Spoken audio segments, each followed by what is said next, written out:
Okay, this is the fourth week, and this is a lecture for the fourth week, chapter 10, 11, and 12. It has to do with research, surveys, and questionnaires. So we might as well get started. Let's do this. Okay, there we go.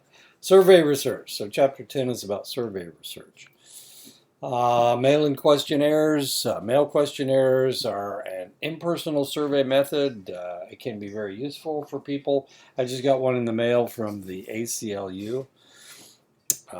So they're trying to get me to give them money. Actually, is what they're trying to get me to do. They don't really care what I think, despite the fact that they gave me a survey.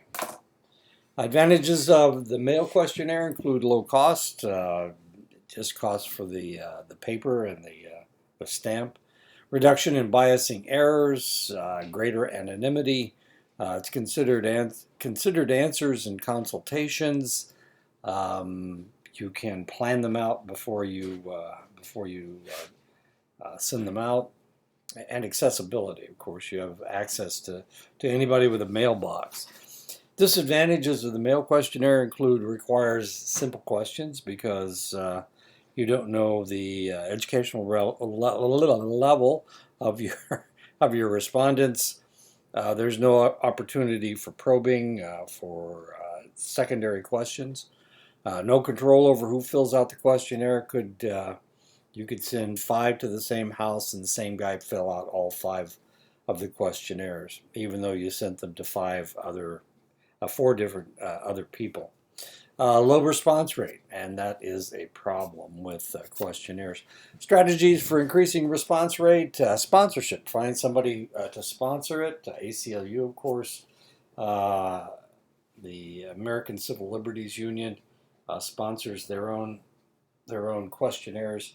You could get the YMCA. You could get somebody to sponsor it. Somebody with a good reputation, and that will increase the number of people that will do your mail-in survey. Appeal to the respondents, appeal to their goodwill. I did that when I used a mail-in survey when I did my research, and I appealed to their goodwill. It had to do with suicide prevention. And the other thing I did was I sent them $10 um, every time they sent me their stuff in. I sent them $10. Of course, I only everybody only did one. Format and typography, such as high quality paper and adequate spacing. You don't want to cram things together. My problem, I had three surveys, and I had to pay extra. It wasn't just the single letter. And it was on fairly high quality paper, and of course, high quality paper is heavier. Semi-personal cover letter, and of course I did that as well. I included a stamped self-addressed envelope, otherwise I wouldn't have gotten any of them back. And you need to send these things out when people are willing to fill them out. The winter time is not a bad time. This is in Montana, of course. Winter time is not a bad time to mail things out because people are kind of stuck in their houses. Total design method is a standardized set of step-by-step procedures that is divided into two parts. The first part is a questionnaire construction, and the second part is the survey implementation. The tailored design method includes more considerations of exchanges between surveyors and those being surveyed. Um, they're looking more toward interactions, reciprocity, and trust. TDM implementation procedures focus primarily on follow-up.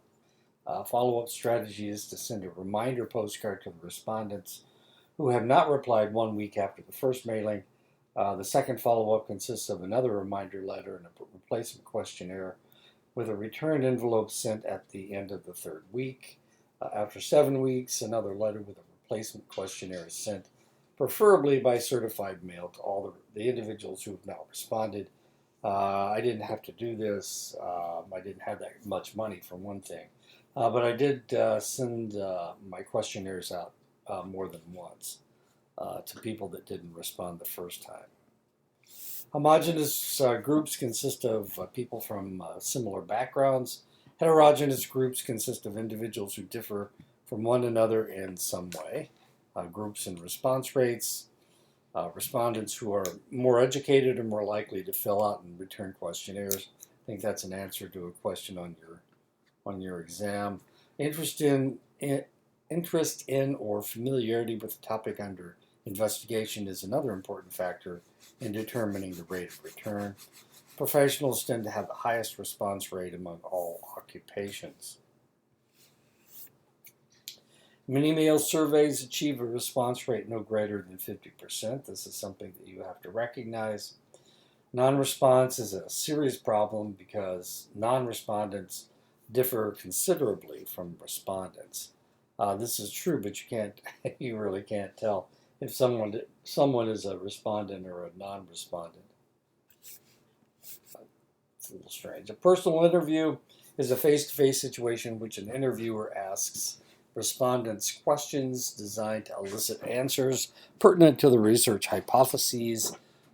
The questions, their wording, and their sequence define the structure of the interview. The least flexible personal interview form is the schedule structured interview.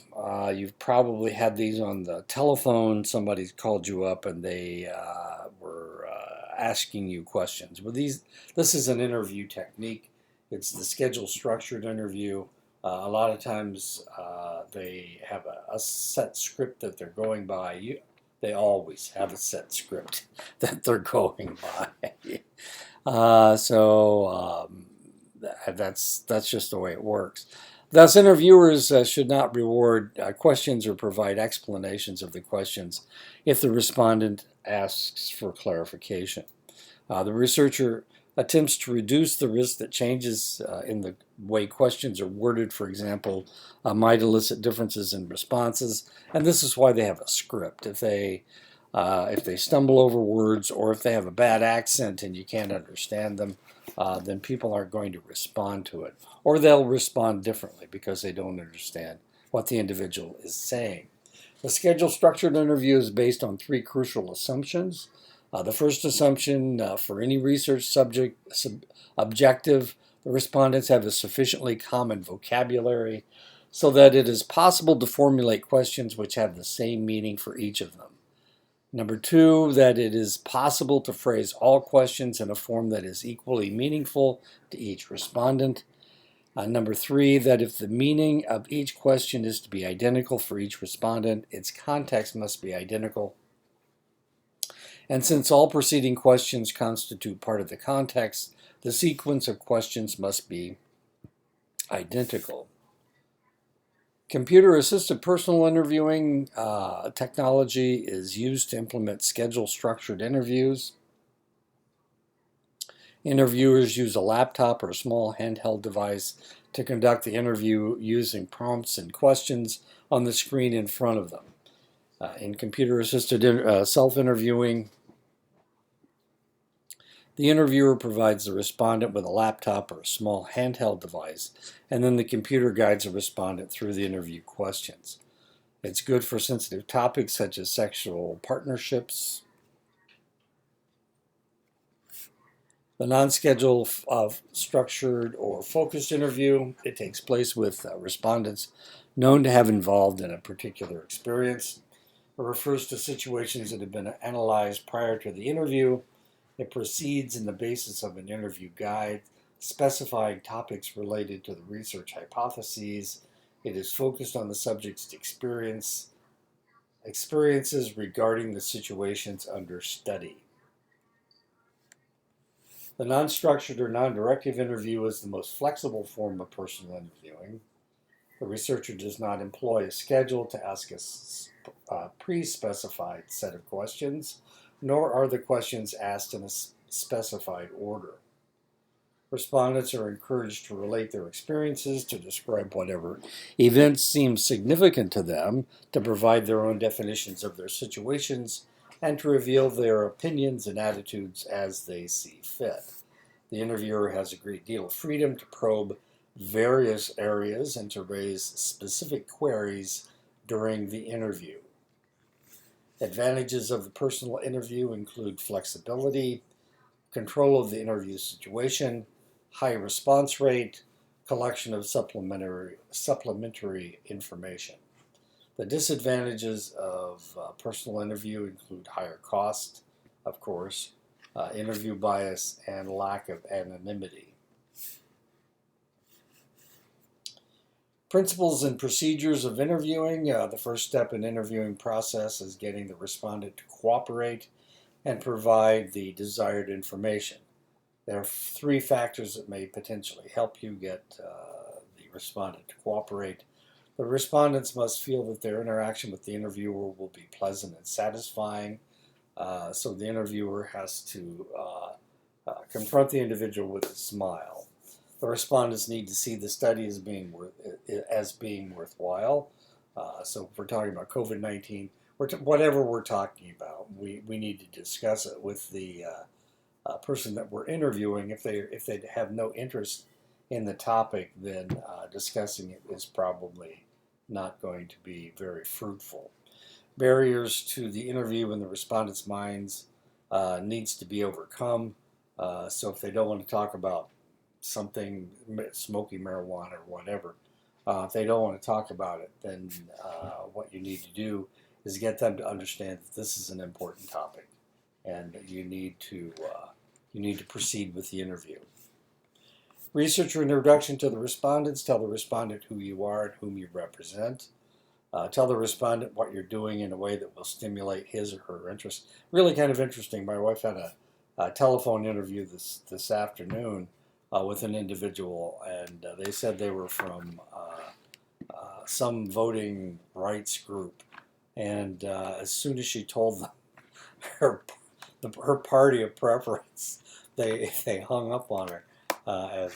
So obviously they said they were representing somebody that they really weren't representing, because if they were really had to do with a voter rights group, it really wouldn't have mattered whether you were Democrat or Republican. They would have still wanted the information from you. Tell the respondent what you're doing in a way that will stimulate his or her interest. Tell the respondent how he or she was chosen. Adapt your approach to the situation.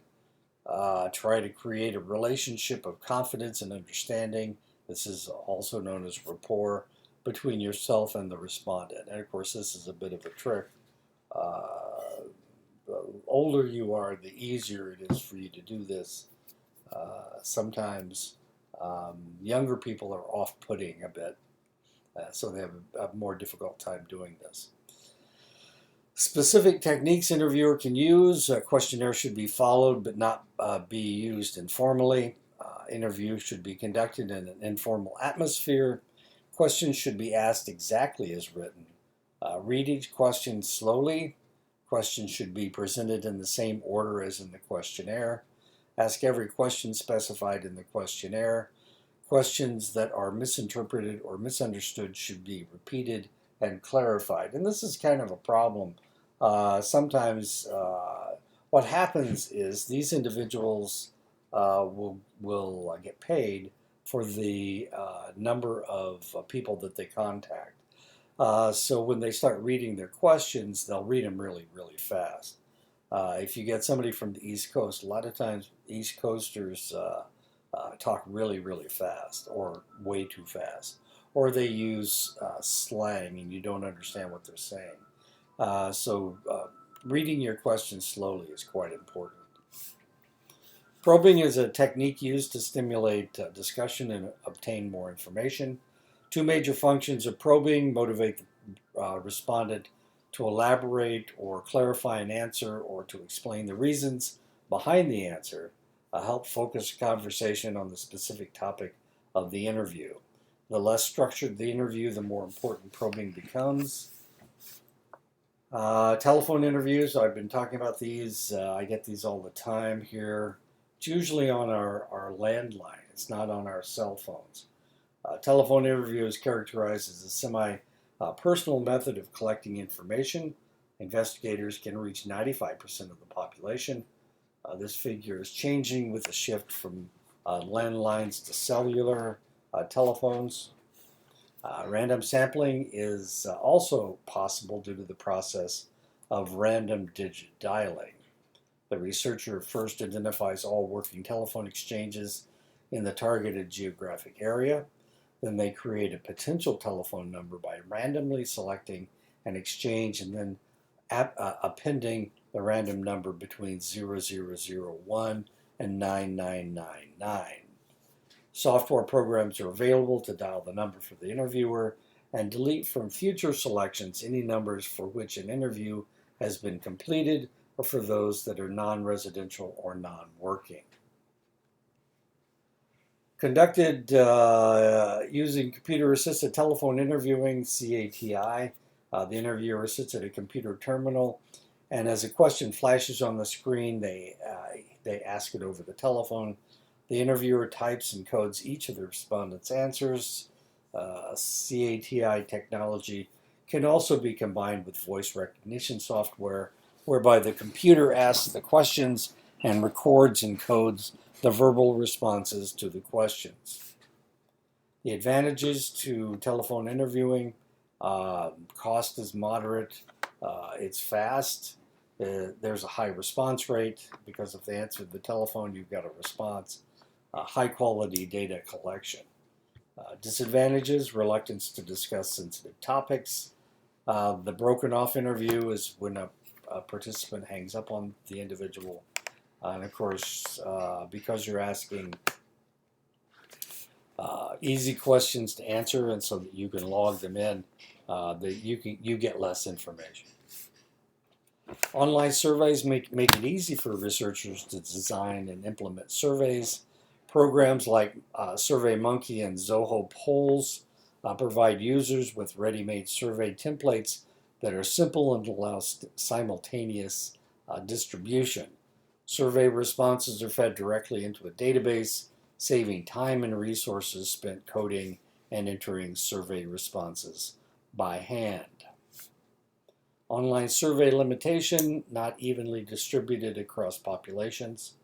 Worldwide access to computers and internet varies markedly.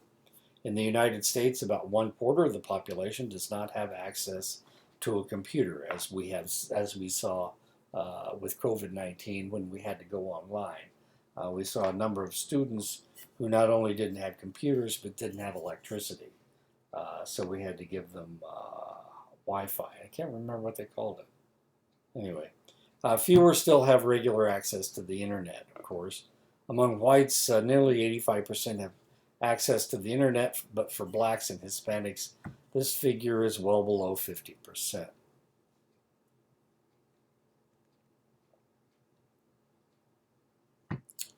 Live feeds like Zoom allows for measurements at multiple time points with the potential to be obtained continuously.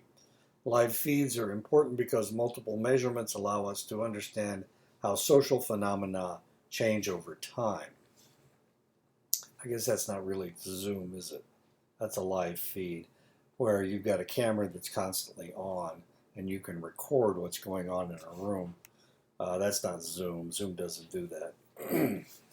Big data refers to data and data sets that are too large in terms of their size and or complexity to be managed and analyzed by hand or conventional computer programs, and so require more advanced computing procedures for data storage, manipulation, and analysis. Live feeds and big data challenges: more data do not entail more accessible data. Data collected by Twitter, Facebook, Google, etc.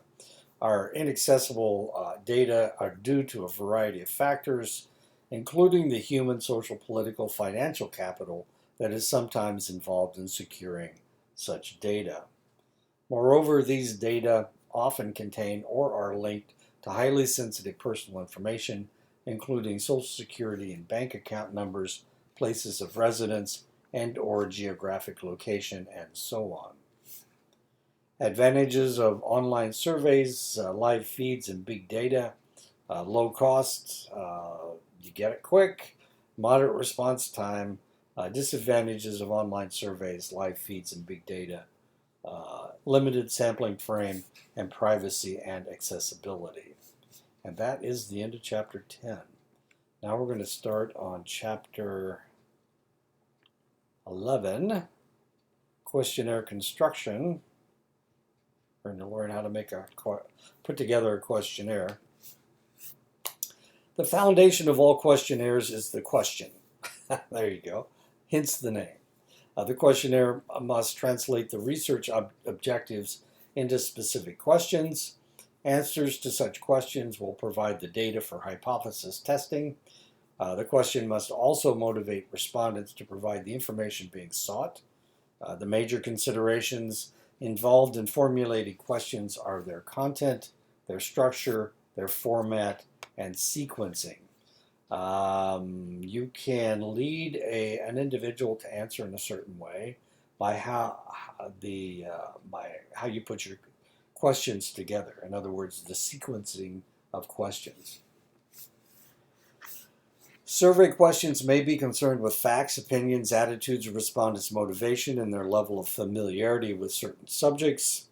Most questions, however, can be classified in one of two general categories: either factual questions or questions about subjective experiences. Factual questions are designed to elicit objective information from the respondents regarding their backgrounds, environments, habits, and the like. The most common type is the background question, asked mainly to provide information that can be used to classify respondents. An example here is: how much college do you have? How much schooling do you have? There are 4 reasons why respondents give less than accurate answers to factual questions.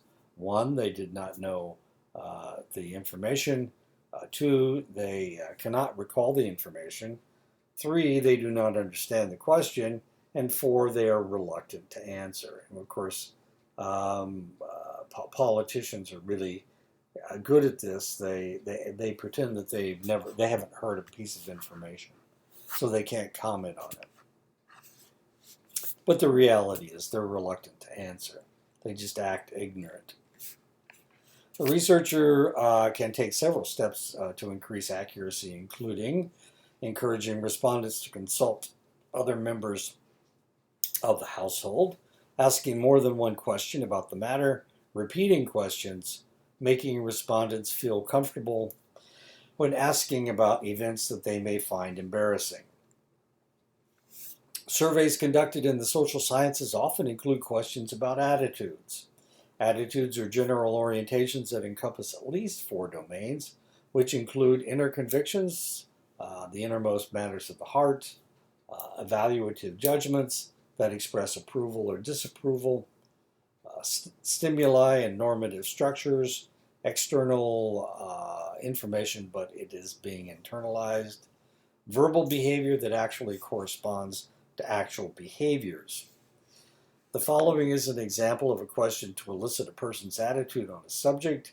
Please tell me whether or not you think it should be possible for a pregnant woman to obtain a legal abortion if there is a strong chance of serious defects in the baby. Yes, no, don't know, no answer. Attitudes can be described by content, what the attitude is about, direction, positive, neutral, or negative, and intensity. An attitude may be held with greater or lesser vehemence. Attitudes versus opinions. Attitudes are often composed of various and related opinions. The researcher's task is to develop a composite of these opinions according to certain techniques. The composite of these opinions serves as the empirical analog to the concept of an attitude. This is why attitudes often cannot be measured using a single survey question. 3 types of question structures: closed-ended questions, open-ended questions, and contingency questions. Closed-ended questions, respondents are offered a set of answers and asked to choose the one that most closely represents their views. Example to the right, do you think the product will be useful? Either yes or no. Closed-ended questions are easy to ask and quick to answer. Closed-ended questions require no writing by either respondent or interviewer. closed-ended question analysis is straightforward. Closed-ended question major drawback is that they may introduce bias. By forcing the respondent to choose from given alternatives, by offering the respondent alternatives that might not have otherwise come to mind. Open-ended questions are not followed by any kind of specified choice. The respondent's answers are recorded in full. The example, what do you personally feel are the most important problems the government in Washington should try to take care of? Open-ended questions do not force the respondent to adapt to preconceived answers. Respondents can express thoughts freely, spontaneously, and in their own language. If the answers to open-ended questions are unclear, the interviewer may probe by asking the respondent to explain further or to give a rationale for something stated earlier. Open-ended questions encourage rapport. Limitations of open-ended questions are they're difficult to answer, they're more difficult to analyze. The details of response might lose impact validity in the frame of your design. And of course, it all depends on how you interpret what they said. They're interpreting the question and you're interpreting what their answer is. And sometimes you might be way off. Closed-ended or open-ended questions depends on objectives of the questionnaire, respondents' level of information about the topic in question, extent to which the topic has been thought through by the respondent, ease which respondents can communicate the content of the answer, or to the extent to which respondents are motivated to communicate on the topic. A contingency question is a special case closed-ended question that applies only to a subgroup of respondents. The investigator determines the relevance of the question to this subgroup by asking all respondents a preceding filter question. To the right, do you believe in the death penalty, that the death penalty is ever justified? Kind of an interesting question. The federal government just executed 2 people who had been on death row for one that had been on for 17 years, the other 10 years. And of course, whether you're a male or a female would have a great deal to do with how you would answer this question. Females tend to not feel that the death penalty is ever justified, and males tend to actually believe in the death penalty. The formats for filter and contingency questions vary. One alternative is to write directions next to each response category of the filter question. Another common format is to use arrows to direct the respondent either to skip to another question or to answer the contingency question. The question that is asked further only if the respondents, contingency questions. The following is an example of a contingency question. Is this the first full-time job you have held since you graduated from college? If you answer yes, of course you don't go to the next question. But if you answer no, then the question asks, what happened to the job you had before? Were you promoted, laid off, or what? And of course, there are some options for you. Company folded. If you talk to me about this, I would say no. My company folded. They closed my campus where I taught before I came to Diné College. One of the most common formats for questions in social sciences is the rating scale. Below is an example of the 5-point Likert scale. Strongly agree, neither agree nor disagree, and disagree strongly. And of course you can look at that. That's the Likert scale. It's a 5-point. Sometimes it's a 7-point scale, but that's not a Likert scale. The Likert scale is always a 5-point scale. The response, if it's a 7-point scale, the Likert scale is a 5-point scale. So if you have 7 points or 9 points or 3 points, that's a Likert-like scale. It's not a Likert scale because the Likert scale is a 5-point scale. The response categories and rating scales are termed quantifiers. They reflect the intensity of the particular judgment involved. The matrix question is a method of organizing a large set of rating questions that have the same response categories.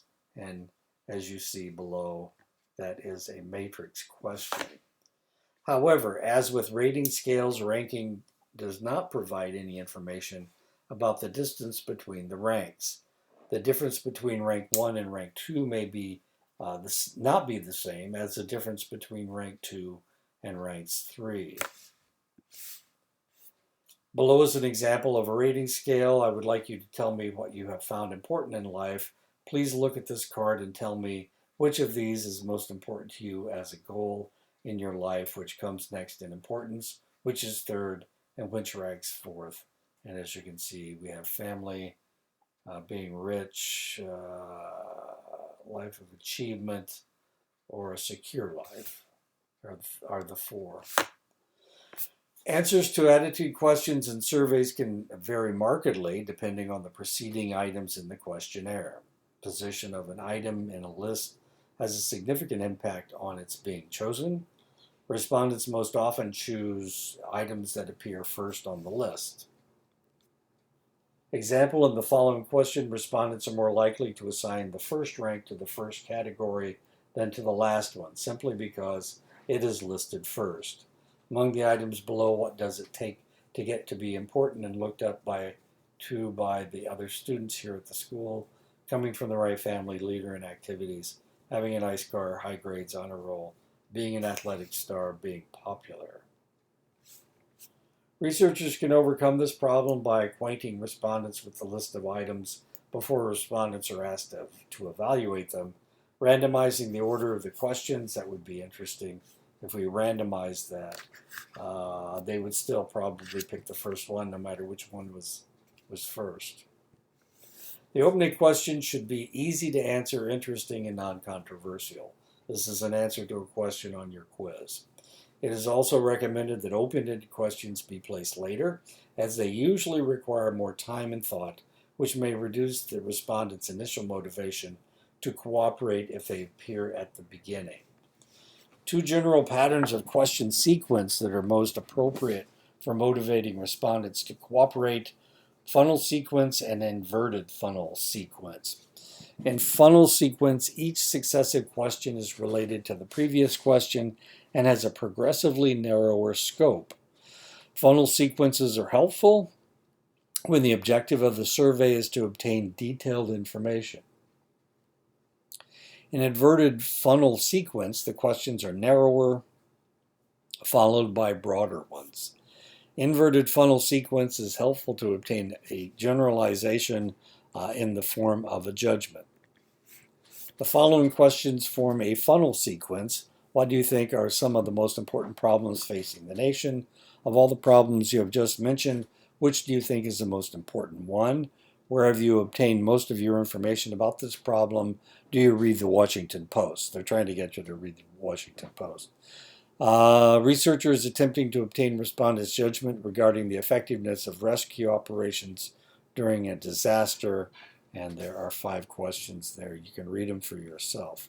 Pitfalls, wording. Questions must be clear, concise, and simple. Response set, avoiding sets of questions that might bias answers if lumped together. Leading questions, phrasing questions in a way to elicit certain responses. And threatening questions. Never threaten I guess sometimes it works. Threatening questions to deal with non-normative, illegal, or private behaviors. These often lead to response bias via underreporting. Double-barreled questions combine 2 or more questions in one.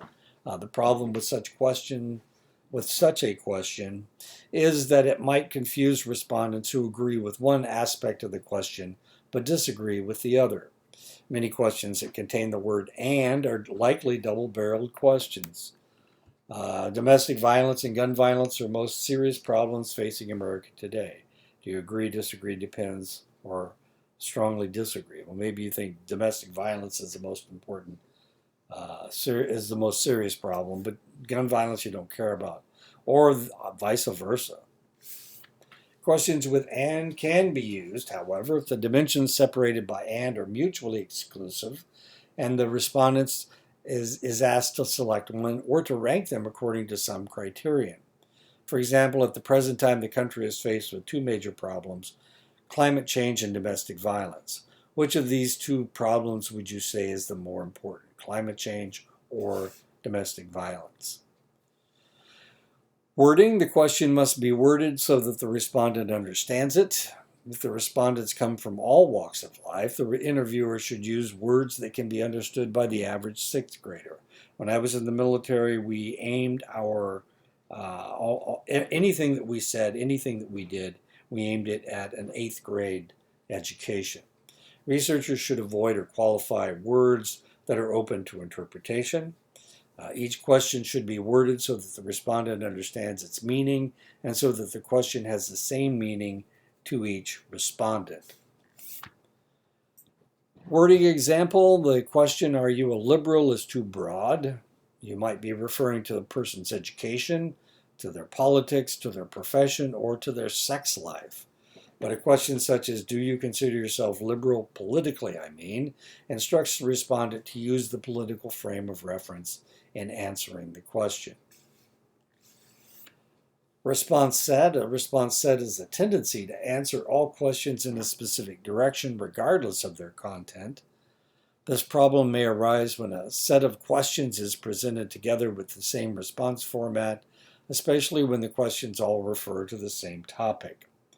Investigators can avoid creating a response set by changing the question format, either by varying the response categories for each question or by distributing questions on a topic throughout the questionnaire instead of placing them all together.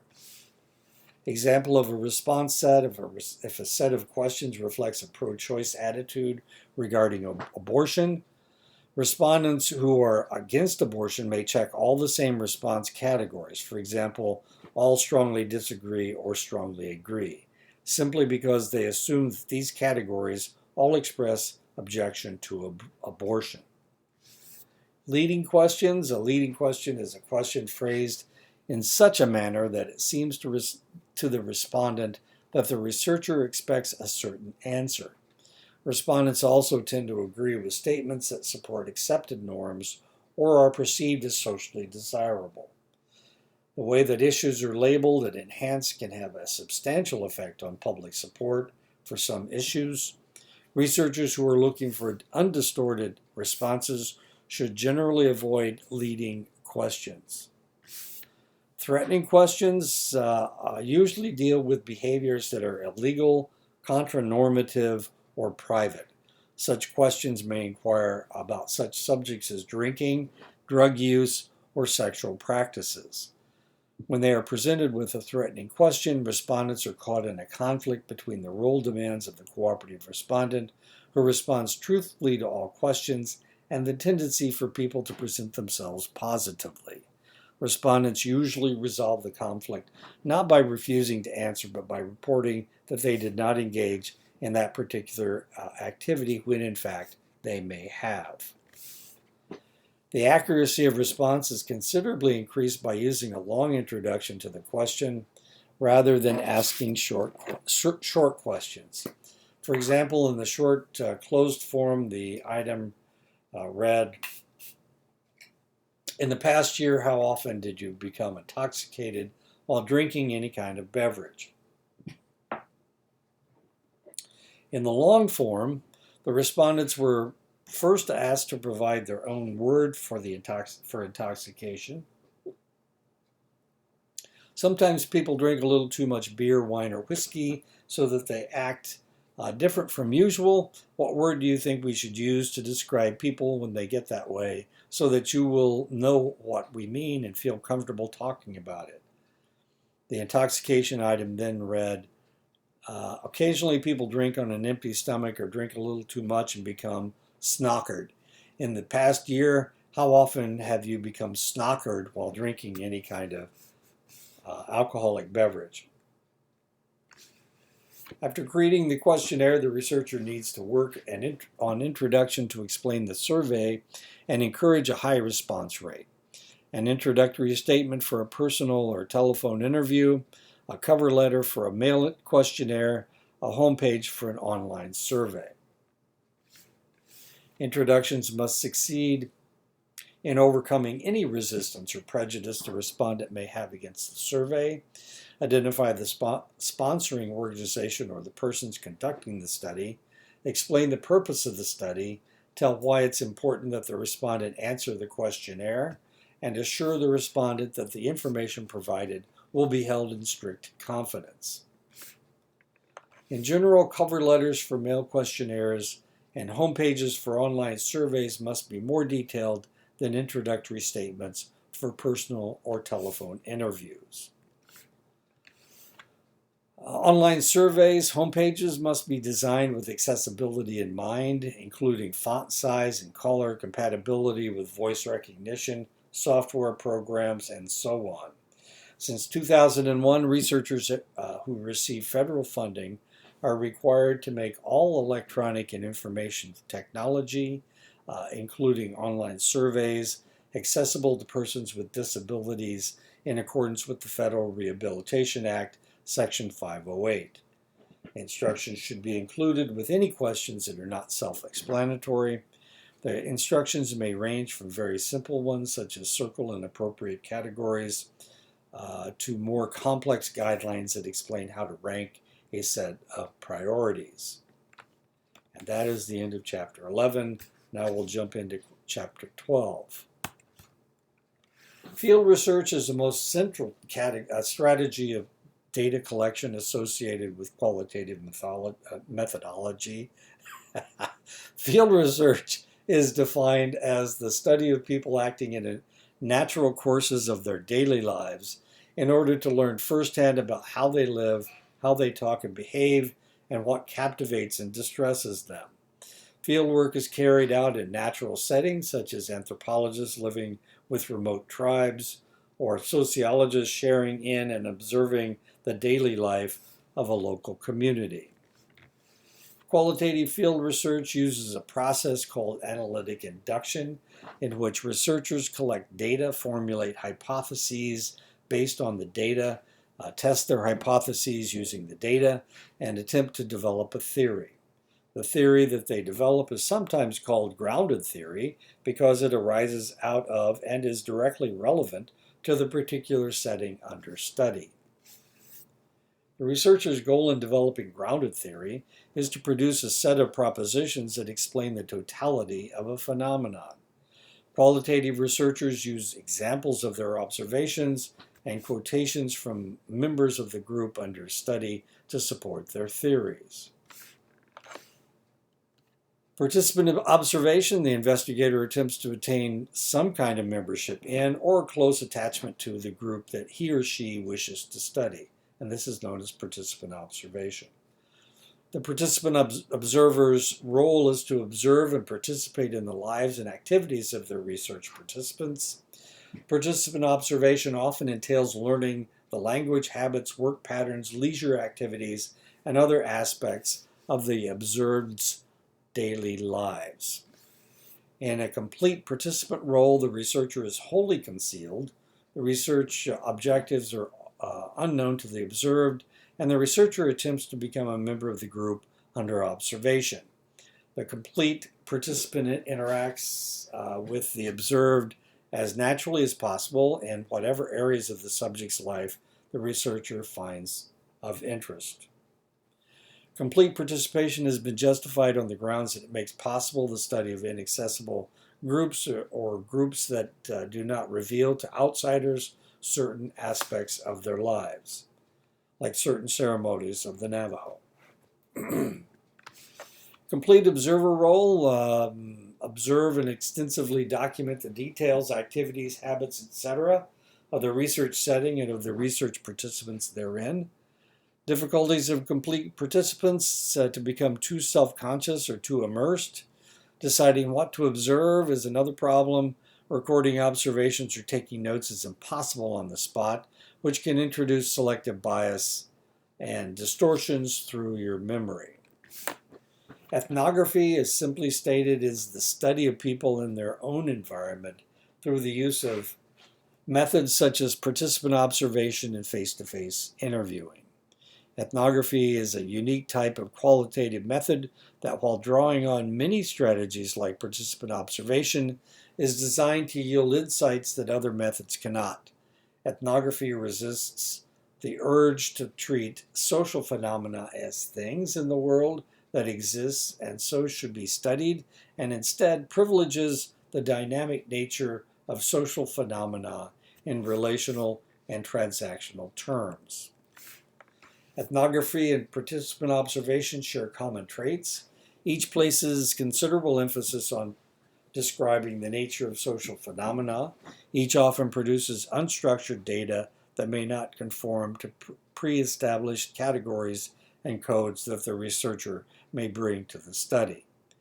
Both typically examine a small number of cases and require a substantial time investment by the researcher. Significant attention is given to interpretation, both on the part of the research participants and the researcher in making sense of the data and findings. The first step in doing field research is to select a topic for investigation. The next stage of field research is to select and gain access to an appropriate research site. Geographic or other practical considerations will dictate the choice. Going native, this is not a good thing, going native. Researchers who internalize the lifestyle of the group being studied and lose their objectivity, so they become a member of the group, compromises the findings of the research project. Some researchers even abandon their research projects to protect their adopted group. If the researcher maintains too much a distance, however, they are unable to fully understand or empathize with the group being studied. I think I've told you guys a story of, we had a sociologist a colleague at Ashford. He would go to, there was a local tribal lands. They're not really it's not really a reservation. What happened, the members of the tribe bought a bunch of land right in the middle of Iowa, and they built tribal lands. And since it's tribal lands, they put a casino on it. But he used to go there every summer, and he would spend 2 weeks there every summer. And then he wrote a book about it. He wrote a book. He'd been there for 5 summers, a total of 10 weeks. And of course, according to him, he had all the information he needed. I'm thinking probably not. You can, if you live someplace for a short period of time, you don't really understand it, especially if it's in 2-week increments over the summer. You know, what happened in the winter? What happened in the fall? What happened in the spring? Did anything change? You know, he had no idea. And of course, people would tell him things, but you know, sometimes people are jokers and they tell you wrong things. That happened to me when I first went to the reservation in Fort Belknap. They were telling me that if somebody has blue on their house, they're a Nakota. And if they don't have blue on their house, they're probably a Grovon. And of course, that wasn't anywhere close to being true. It was the federal government that painted the houses. And it didn't have anything to do with what tribe they were a member of. It just, sometimes they painted them blue, and sometimes they painted them gray, and sometimes they painted them white. It was all HUD housing, so it was really kind of funny. But they told me that the blue houses were the Nakota houses. Characteristics of the investigator are an important consideration in gaining access to a setting. For example, the gender, age, race, or ethnicity of the researchers, if different from the subjects, may create serious barriers in gaining access or in communication. Right now I'm reading a book called Laughing Boy by Oliver Lafarge. Now Lafarge is kind of an interesting character. Here it is. Lafarge is kind of an interesting character because he's not Navajo, and he's writing about Navajos as if he were this woman and this guy. It's a love story. Anyway, I find it really kind of fascinating. He sounds like he's fairly close to being right. But since he's not a Navajo, you got to wonder. You know, he does speak Navajo, interestingly. But he says some really negative things about Americans. Of course, he wrote the book in 1920. So probably in the 1920s, he'd been there for, I don't know, 15 or 20 years. This wasn't a guy that just stopped by for a couple of weeks and decided to write a story. He actually learned to speak Navajo fairly well, I guess. So it's really kind of a question as to how accurate this book actually is. I mean, it's a white guy trying to interpret individuals living in fairly primitive situations. This is in the 1920s. The boarding schools were there, but now evidently not everybody went to boarding schools, because one of the individuals in the book is a boarding school lady. She went to boarding schools, and everybody expects her to act a certain way. The other guy didn't go. The man that she marries. So it's really kind of curious. Laughing Boy. He's Laughing Boy. Anyway, contemporary field researchers have emphasized the phase of, I think I told you guys about Laughing Boy last time. I couldn't think of the title and I couldn't find the book. But I'm almost finished with it. I only have 40 more pages to go. I'll hope to finish it before next week when I talk to you guys. Contemporary field researchers have emphasized that the phase of establishing social relations is perhaps the most central aspect of field work. One basic requirement: the researcher understands the jargon used by the particular group. And of course that would be, they tend to tell jokes a lot, especially about white people that can't speak Navajo. So it's really kind of interesting. I don't know if people, they saw that he was white. He was bald-headed too, so that was kind of funny.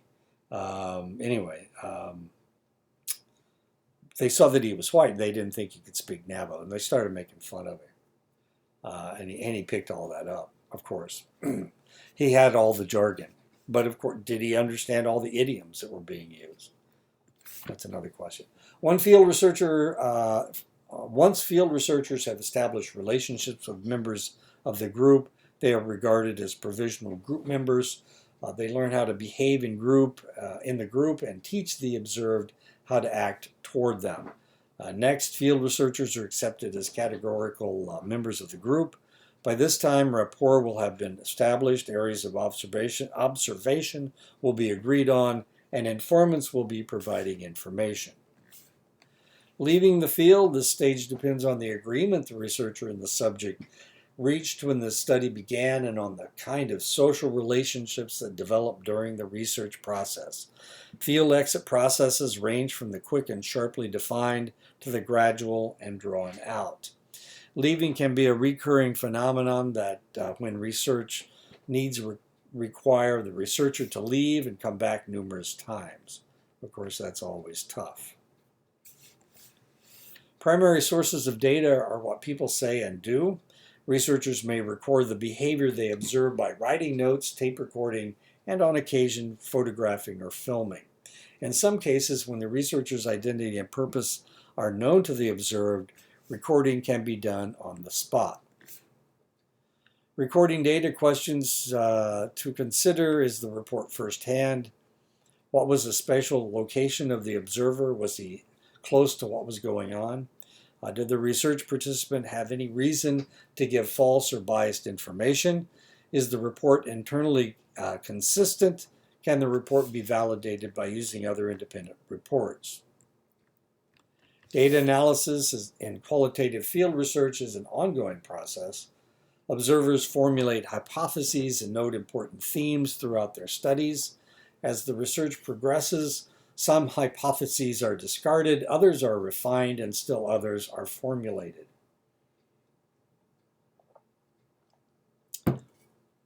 Once researchers have identified support for their emerging hypotheses, their next step is to look for negative cases, instances that refute the hypotheses. This is proving the null hypothesis. Researchers will use observations to refine, reject, and formulate hypotheses throughout the research process. Coding your field notes, bit of a trick. A researcher may develop simple categories based on the characteristics of the people being observed and the events that occur. Researchers then use what they have learned to refine and sometimes redefine their categories. After each refinement, the researcher must review and refile all relevant field notes. During the process of categorization, that researchers develop tentative hypotheses. And of course, your hypotheses should change over your field work. You have expectations when you go in. Sometimes those expectations are completely false. So you will have to change your hypotheses. Finding patterns, questions to consider: what type of behavior is it? What is its structure? How frequent is it? What are its causes? What are its processes? What are its consequences? What are people's strategies? Really kind of interesting if we look at, this is what they wanted me to do my research on. And this is something negative. I didn't want to do it, so I did it on resilience instead of alcoholism. How much drinking is there? Really kind of interesting because while I was at Fort Belknap and while I was looking into doing a research, the question came up, well, how frequently are people drinking? And as it turned out, what they were doing, most individuals who drank were binge drinkers. They were drinking heavily on the weekend, and through the week they would be fine, and then on the weekend they would get drunk. They would start on Friday night or sometimes Thursday night and take Friday off. They drink all weekend, and then they'd have to sober up starting on Sunday night. But sometimes, of course, that didn't work, and they would miss work on Monday. And of course, this is a continual pattern. They're great workers on Tuesday, Wednesday, Thursday. Some people were Friday workers, and some people were Monday workers. But there would be one day a week where they would have a problem. And of course, this is something that came out in other studies. Of course, I was observing it. Mostly, I was pretty uninformed about what was going on. Everybody seemed to know who was drinking. I had no clue, of course. I didn't know people that well. And we would powwow on the weekends, on select weekends. It was not, maybe once a month there'd be a powwow someplace. And so these individuals would be dancers, or they'd have to take their kids, and really kind of interesting to watch them over the weekend, because a lot of times they'd get the shakes or whatever. Kind of interesting. Written report, the culmination of the field research study is the written report. It describes the background for the study, the theoretical framework guiding it, and the design and methodology of the study. It provides a detailed analysis of interpretation of the data. It explores what the findings imply in terms of further analysis or public policy decisions. Qualitative data analysis and technology. Qualitative research can be enhanced by using technology.